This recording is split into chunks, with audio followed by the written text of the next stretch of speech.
everyone, it's Jean here with Studio JD, and today we're going to be making a fun fold card. I think it would be easiest to see how this card works before we jump into making it. So this is what the card will do. It'll have a little flap on the side that tucks in behind the beehive, um, and it's really just a cute way of keeping the card closed and kind of making the inside a surprise. To make this card, I'm going to be using the new Waffle Flower re-released grip mats. I have the big mini suite, which features a 7.5 by 11-inch grip mat and a 4 by 4 grip mat. The 7.5 by 11-inch grip mat in this bundle replaces the previous 8.5 by 8.5 size, and it's now the largest size that Waffle Flower offers. The grip mats come with clear grid transparency sheets. You can apply the transparency sheets to one side of your grip mat. You just want to be careful that when you're applying it to the grip mat that you're not applying the rougher side of the grip mat, the grid mat image, because it will come off if you ever try to take that transparency off. You'll notice that the transparency sheets are just a little bit smaller than the size of the grip mat, and that's so that you can set the grip mat down on your surface, your crafting surface, and it'll hold itself in place. I've gone ahead off screen and applied my grid transparency sheets to both of my grip mats.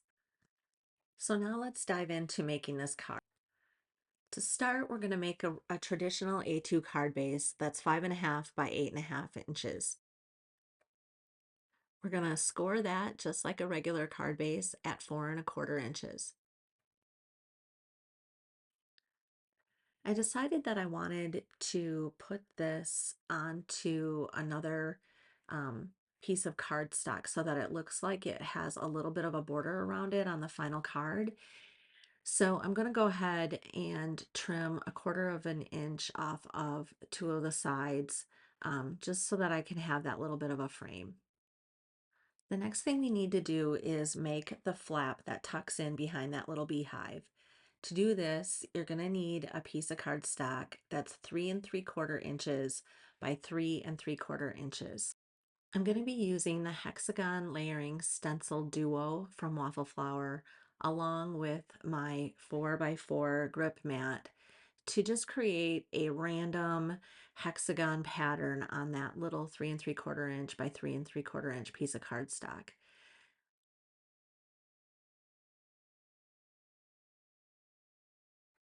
I do want to say that this size grip mat is not really ideal for this size of um, stencil.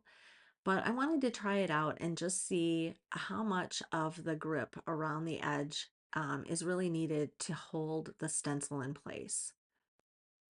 I'm going to be stenciling using Simon Says Stamp Positively Saturated inks in honey and butter. I'm going to start out with butter, and I'm just going to lightly ink the stencil to get a nice random honeycomb pattern.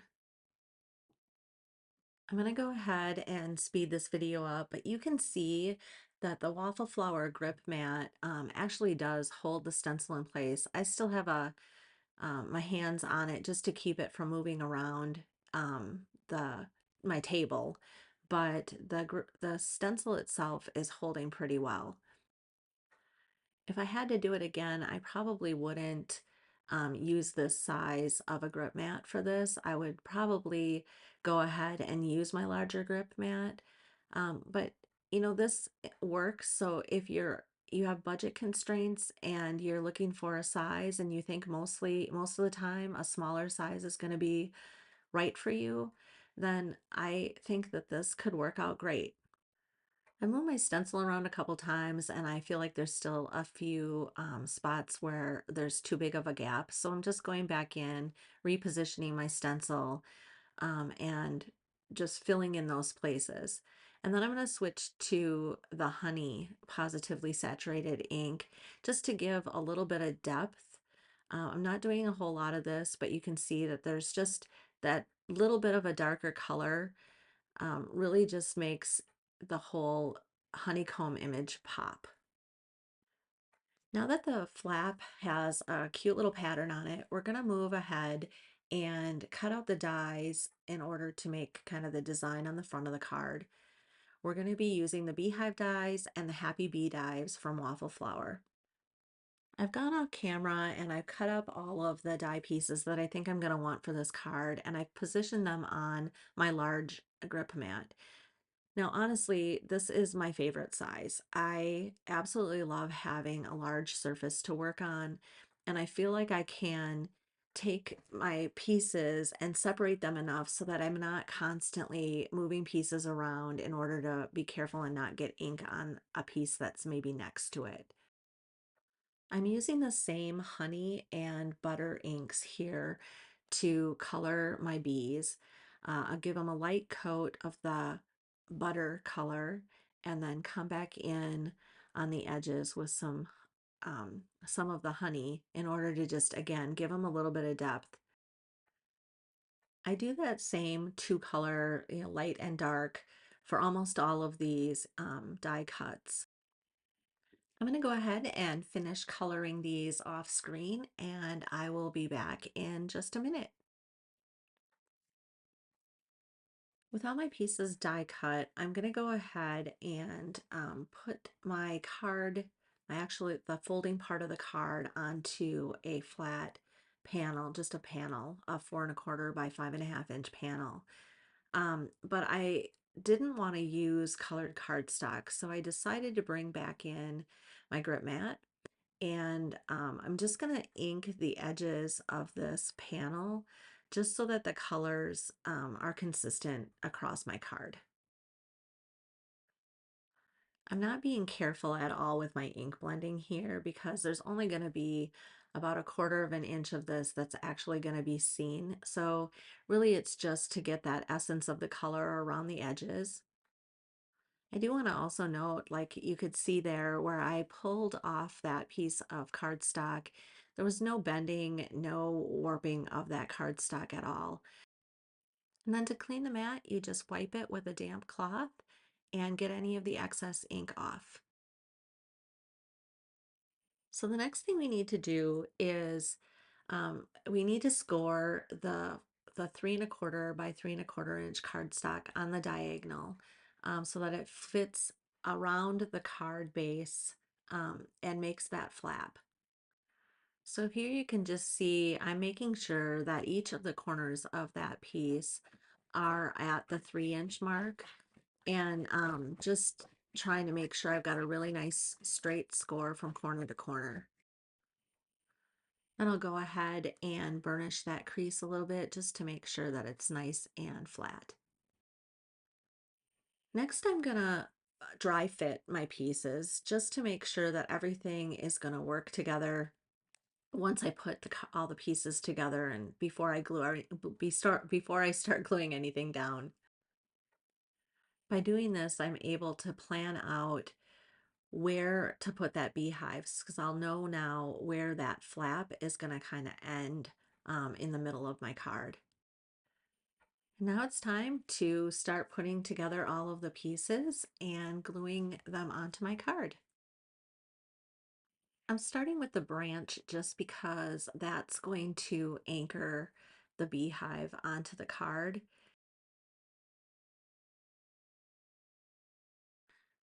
So this little beehive actually has is kind of two pieces and can be a little bit flimsy if it's not reinforced. And since this is going to actually be something that a mechanism on the card where the flap goes under, I'm going to go ahead and cut out, trace around it, and then just cut another piece to back it and make it just a little bit stronger.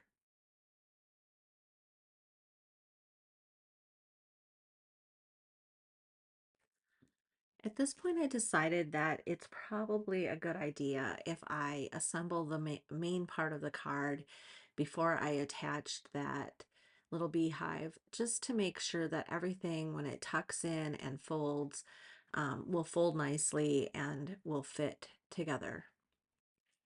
So I'm going to go ahead and glue the flap to the back of the card and then glue the card base to the yellow outlined, I guess the yellow edged piece of cardstock. I'm using liquid glue to put these pieces together, but you could certainly use score tape or even tape runner.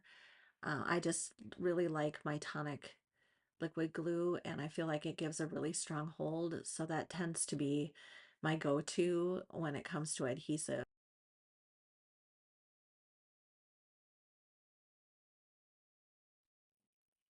Now that the base is in place, I can feel a little bit better about adding the beehive to the front of the card. I'm going to use some foam squares for the beehive so that there's room for the flap to tuck underneath it.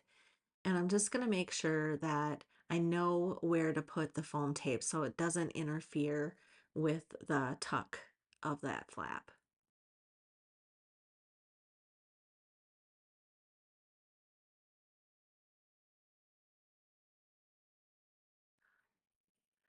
I'm going to go ahead and add some glue to the foam tape here because liquid glue gives you a little bit more wiggle room in positioning, and I really feel like I need to get this beehive in the right position so that the flap works correctly.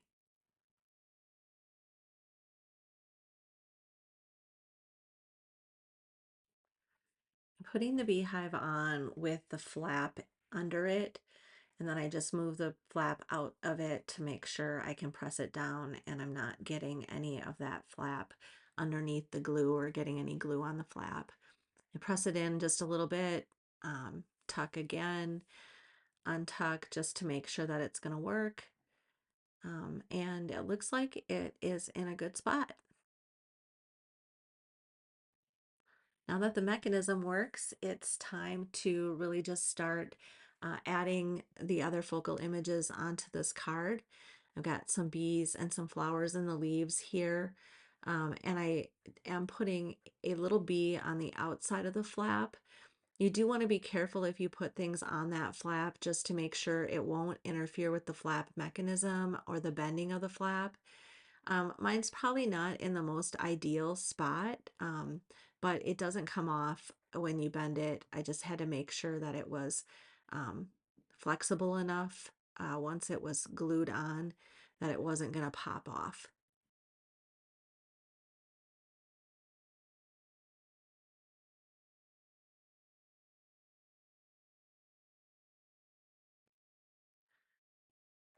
So I have all of the images, the die cut images on this card, and I think it's time to add a cute little sentiment just to finish off the card. I thought that the Happy Bee Day sentiments were a perfect match to this card. And so what I do is I usually just take the full sentiment sheet and I lay it over the top of my card to kind of figure out what might be a good sentiment to use and given the space that I have. I've gone ahead off screen and stamped and die cut the HBD Happy Birthday sentiment, and I'm going to go ahead and attach that with foam squares to the front of my card.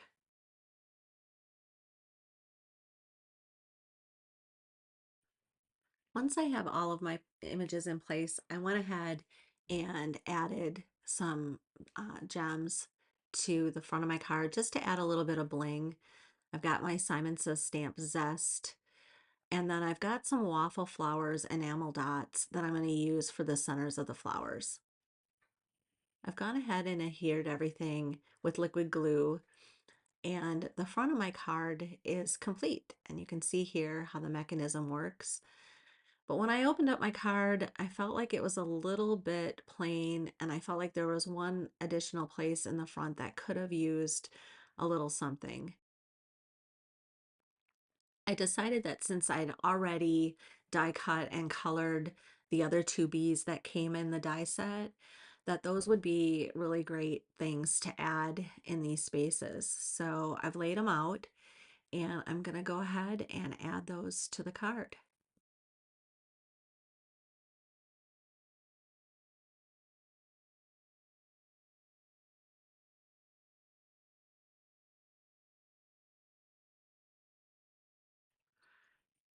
I'm going to go ahead and double check one more time that the flap mechanism on the card works properly, and it does.